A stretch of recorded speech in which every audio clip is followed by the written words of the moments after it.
In today's video, I'm going to teach you how to change the page layout in Confluence. Whether you're new to Confluence or looking to enhance your page designs, this easy walkthrough will show you how to modify the page layout to suit your needs perfectly. So let's dive in. First off, you'll need to navigate to the specific Confluence page that you want to edit.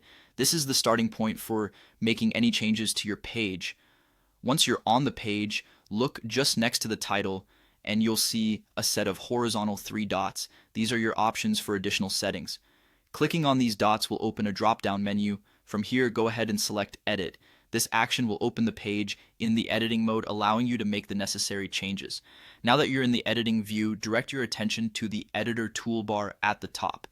Here you'll find a button labeled Layout. This button often looks like a small grid or a collection of columns. By clicking on this, a range of layout options will be made available to you, offering different ways to structure your content. Among the options, you'll see configurations like 2 columns, 3 columns, 4 columns, and even options for sidebars, which can be positioned either on the left or the right of your page. Take a moment to think about how you want your content to be displayed. If it's text-heavy, you may want to stick with a simpler layout like 2 columns, but if you're incorporating lots of images or tables, 3 columns might work better. Ultimately, it's about finding the balance that works best for your content. Once you've decided on a layout style, go ahead and click on it. You'll notice that the page layout adjusts immediately to reflect your selection. This dynamic change means you can preview how your content will look before you commit to saving it.